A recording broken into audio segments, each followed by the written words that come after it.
হচ্ছে দ্বিতীয় পরিচ্ছেদ। 2 মাস 6 মাসের কথা নয়, 25 বৎসরের কাহিনী বলিতেছি। বনমালী প্রাচীন হইয়াছেন। কয়েক বৎসর হইতে রোগে ভুগিয়া ভুগিয়া এইবার শয্যা আশ্রয় করিয়া টের পাইয়াছিলেন আর বোধহয় উঠিতে হইবে না। তিনি চিরদিনেই ভগবৎপরায়ণ ও ধর্মভীরু। মরণে তাহার ভয় ছিল না। শুধু একমাত্র সন্তান বিজয়ার বিবাহ দিয়া যাইবার অবকাশ ঘটিল না মনে করিয়া কিছু ক্ষুণ্ণ ছিলেন। তুই আমার সব। এখনো তোর 18 বছর বয়স পূর্ণ হয়নি বটে, কিন্তু তোর এইটুকু মাথার ওপর আমার এত বড় বিষয়টা রেখে যেত আমার এক বিন্দু ভয় হয় না। তোর মা নেই, ভাই নেই, একটা খুড়ো জ্যাঠা পর্যন্ত নেই, তবু আমি নিশ্চয়ই জানি আমার সমস্ত বজায় থাকবে। শুধু একটা অনুরোধ করে যাই মা, জগদীশ যাই করুক আর যাই হোক সে আমার ছেলেবেলার বন্ধু, তাকে ভালোবাসি, এ কথাটা ভুলিস নে মা। বাপের দোষে সে যেন না দণ্ড ভোগ করে, এই আমার অনুরোধ। বিজয়া অশ্রুরুদ্ধ কণ্ঠে কইয়াছিল, বাবা, তোমার আদেশ আমি কোনোদিনও অমান্য করব না। জগদীশবাবু যতদিন বাঁচবেন তাকে তোমার মতোই মান্য করব, কিন্তু তার অবর্তমানে সমস্ত বিষয়ে মিছিমিছি তার ছেলেকে কেন ছেড়ে দেব? তাকে তুমিও কখনো চোখে দেখোনি, আমিও দেখিনি। আর যদি সত্যি তিনি লেখাপড়া শিখে থাকেন, অনায়াসেই তো পিতৃঋণ শোধ করতে পারবেন। বনমালী মেয়ের মুখের পানে চোখ তুলিয়া কহিয়াছিলেন, ঋণ তো কম নয় মা, ছেলে মানুষ, এ যদি না শুনতে পারে। মেয়ে জবাব দিয়েছিল, যে না পারে সে কুসন্তান বাবা, তাকে প্রশ্রয় দেওয়া উচিত নয়। বনমালী তাহার এই সুশিক্ষিতা তেজস্বিনী কন্যাকে চিনিতেন, তাই আর পীড়াপিড়ি করেন নাই। শুধু একটা নিঃশ্বাস ফেলিয়া বলিয়াছিলেন, সমস্ত কাজকর্মে ভগবানকে মাথার উপর রেখে যা কর্তব্য তাই করো মা। তোমাকে বিশেষ কোনো আদেশ দিয়ে আমি আবদ্ধ করে যেতে চাইনি বলিয়া ক্ষণকাল মৌন থাকিয়া কহিয়াছিলেন, জানিস মা বিজয়া, এই জগদীশ যখন একটা মানুষের মতো মানুষ ছিল, তখন তুই না জন্মাতেই সে তোকে তার এই ছেলেটির নামে করে চেয়ে নিয়েছিল। আমিও মা কথা দিয়েছিলাম বলিয়া তিনি যেন উৎসুক দৃষ্টিতে চাইয়াছিলেন। তাহার এই কন্যাটি শিশুকালেই মাতৃহীন হইয়াছিল বলিয়া তিনি তাহার পিতামাতা উভয়ের স্থান পূর্ণ করিয়াছিলেন। তাই বিজয়া পিতার কাছে মায়ের আবদার করিতেও কোনোদিন সংকোচ বোধ করে নাই। কহিয়াছিল, বাবা, তুমি তাকে শুধু মুখের কথাই দিয়েছিলে, তোমার মনের কথা দাওনি। কেন মা, তা দিলে কি একবার তাকে চোখের দেখা দেখতেও চাইতে না?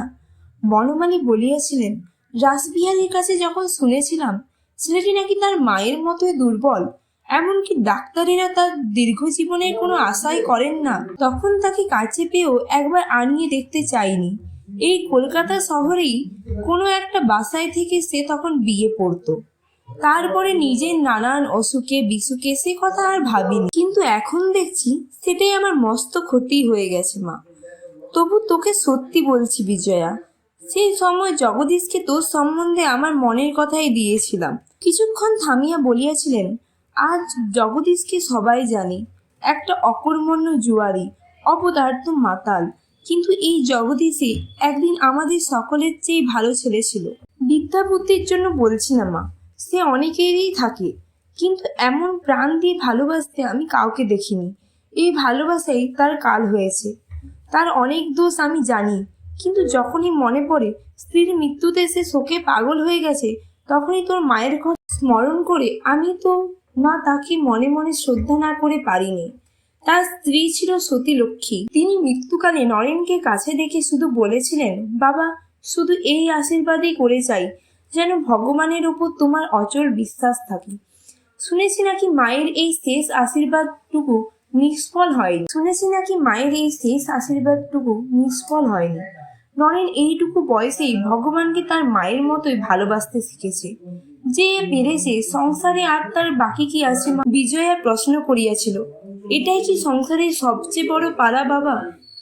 মরণ প্রতীক্ষায় বনমালীর দিন কাটিতেছিল। কন্যার প্রশ্নে তাহার শুষ্ক চক্ষু সজল হইয়া উঠিয়াছিল। 2 হাত বাড়াইয়া মেয়েকে বুকের উপর টানিয়া লইয়া বলিয়াছিলেন, এইটি সবচেয়ে বড় পালা মা। সংসারের মধ্যে, সংসারের বাইরে, বিশ্ব ব্রহ্মাণ্ডে এত বড় পারা আর কিছু নেই বিজয়া। তুমি নিজে কোনোদিন পারো আর না পারো, এই যে পারে তার পায়ে যেন মাথা পাতিতে পারো। আমিও মরণকালে তোমাকে এই আশীর্বাদ করে যাই। পিতৃপক্ষের উপর হইয়া পড়িয়া সেদিন বিজয়ার মনে হইয়াছিল কে যেন বড় মধুর বড় উজ্জ্বল দৃষ্টি দিয়া তাহার পিতার বুকের ভিতর হইতে তাহার নিজের বুকের গভীর অন্তঃস্থল পর্যন্ত চাহিয়া দেখিতেছেন। এই অভূতপূর্ব পরম আশ্চর্য অনুভূতি সেদিন ক্ষণকালের জন্য আবিষ্ট করিয়াছিল। বনমালী কহিয়াছিলেন, ছেলেটির নাম নরেন। তার বাপের মুখে শুনেছি সে ডাক্তার হয়েছে, কিন্তু ডাক্তারই করে না। এখন যদি এদেশে সে থাকতো, এই সময়ে একবার তাকে আনিয়ে চোখের দেখা দেখে নিতাম। বিজয়া জিজ্ঞাসা করিয়াছিল, এখন তিনি কোথায় আছেন?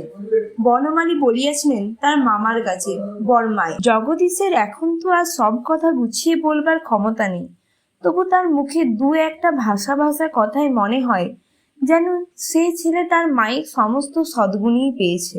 ভগবান করুন যেখানে যেমন করেই থাক, যেন বেঁচে থাকে। সন্ধ্যা হইয়াছিল। ভৃত্য আলো দিতে আসিয়া বিলাসবাবুর আগমন সংবাদ জানাইয়া গেলে বনমালী বলিয়াছিলেন, তবে তুমি নিচে যাও মা, আমি একটু বিশ্রাম করি। বিজয়া পিতার শিয়রের বালিশগুলি গুছাইয়া দিয়া পায়ের ওপর শালখানি যথাস্থানে টানিয়া দিয়া আলোটা চোখের ওপর হইতে আড়াল করিয়া নিচে নামিয়া গেলে পিতার জীর্ণ বক্ষ ভেদিয়া শুধু একটা দীর্ঘ নিঃশ্বাস করিয়াছিল। বিলাসের আগমন সংবাদে কন্যার মুখের উপর যে আরক্ত আভাটুকু দেখা দিয়েছিল, বৃদ্ধকে তাহা ব্যথাই দিয়াছিল। বিলাসবিহারী রাসবিহারীর পুত্র, সেই কলিকাতা শহরে থাকিয়া বহুদিন যাবৎ প্রথমে এফএ এবং পরে বিয়ে পড়িতেছে। বনমালী সমাজ ত্যাগ করিয়া যদিচ ব্যবসায়ী শ্রীবৃদ্ধির সঙ্গে সঙ্গে দেশেও জমিদারি অনেক বাড়াইয়াছিলেন, কিন্তু সে সমস্ত তত্ত্বাবধানের ভার বাল্যবন্ধু রাসবিহারীর ওপরেই ছিল। এই সূত্রে বিলাসের এই বাটিতে আসা যাওয়া আরম্ভ হইয়া কিছুদিন হইতে অন্য যে কারণে পর্যবসিত হইয়াছিল তাহা পরে প্রকাশ পাইবে।